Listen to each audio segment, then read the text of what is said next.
మనకి fine arts. So దానికి సంబంధించి నటుడిగా ఇచ్చారు. సరే నటుడిగా నాకు ఇంకా సంతృప్తి నేను చెందలేదు, ఇంకా ఎంతో ఉంది. నేను అన్నాను చాలామంది ఏదో పక్కదారి పట్టినప్పుడు ఏదో కర్మనుగు అవుతున్నప్పుడు అప్పుడు ఏదో కొంచెం ట్రాక్ మార్చడం క్యారెక్టర్ ఆర్టిస్టులుగా కానీ అలా లేదు. ఇది నేను 4వ హిట్ నా ప్రేక్షక దేవుళ్ళు నా అభిమానులు అయితే నాకు ఇవ్వడం ఇంకా నాకు కసిని పెంచింది. సో అంతే అంటున్నాను, అందుకే అన్నాను నా 2 innings ఇక్కడ మొదలైందని.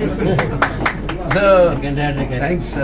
నేను నటించిన రకరకాల పాత్రలు అది మరి ప్రజలే దానికి ఆమోదం వేశారు.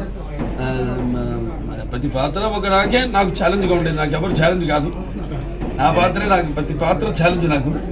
ఆ ఛాలెంజ్లో నాకు నేనే అందుకే అంటాను, ఏంటి వీటికి అంతా తెలుసా అనుకుంటారు కొంతమంది నన్ను చూసి.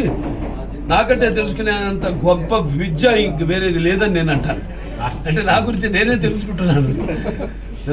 ఎప్పుడు మనిషి ఒక దాంతో ఒక స్థాయితో తృప్తి పడటం కాదు, ఆ పైన ఇంకా ఇస్తున్నారు అవకాశం.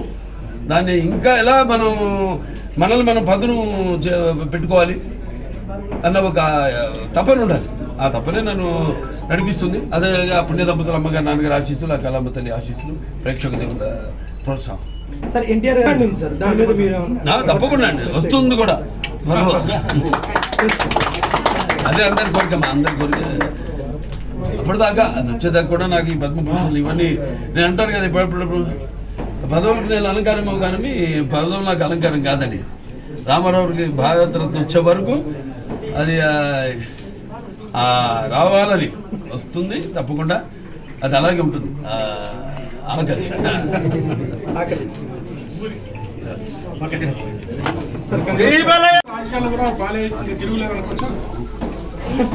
నిస్వార్థంగా ఎటువంటి స్వార్థం లేకుండా ఇప్పుడు మన నియోజకవర్గం అభివృద్ధి కోసం ఎప్పుడు మేము పాటుపడేది. కాబట్టి తప్పకుండా నా దృష్టితో ముఖ్యంగా నా హిందూపురాన్ని అభివృద్ధి చేయడం మీద పార్టీకి ఎప్పుడు ఎటువంటి సేవలో ఉన్నా అవసరం ఉన్నా నేను వాళ్ళకి అందుబాటులో ఉంటాను.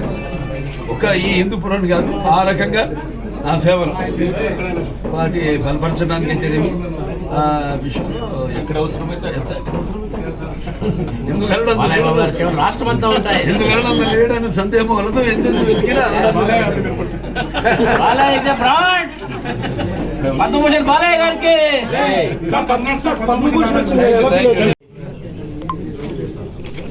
జీవన్ మిషన్.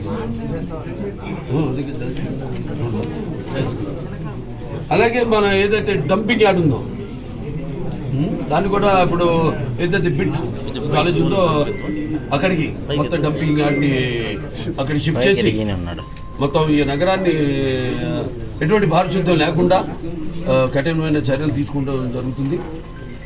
ఇంకా ముందు ఇంకా ప్రతి ఈ యొక్క హిందూపురం పట్టణాన్ని అతి సుందరంగా తీర్చడానికి అయితేనేమి మిగతా అన్ని సౌకర్యాలు కలగజేయడానికి ఈ కాకుండా ఈ 92 120 కోట్లు కాకుండా ఇంకో 100 కోట్ల రూపాయల ప్రపోజల్స్ పంపించడం కూడా జరిగింది. అది కూడా శరవేగంగా మనకి ఆమోదం వస్తుందని తెలియజేయడానికి ఎంతో సంతోషిస్తున్నాను. మొన్ననే సీఎం గారిని ఇక్కడ హైదరాబాద్లో కలిసినప్పుడు కూడా వెంటనే ఈ పని మీద వెళ్తున్నాం. సో వెంటనే మీ యొక్క సహాయ సహకారాలు ఆయన ఎక్కువగా ఎప్పుడు హిందూపురం అంటే ఒక ప్రత్యేకమైన, ఎందుకంటే ఆయన కూడా చెప్పారు మొన్న, ముఖ్యంగా మా బాలయ్య కాదు అక్కడ అది పార్టీ వ్యవస్థాపకులు స్వర్గీయ శ్రీ నందమూరి తారక రామారావు గారు ఆయన ప్రాతినిధ్యం వహించిన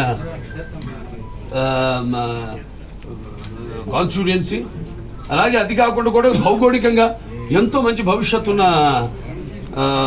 కాన్స్టిట్యుయెన్సీ మన హిందూపురం.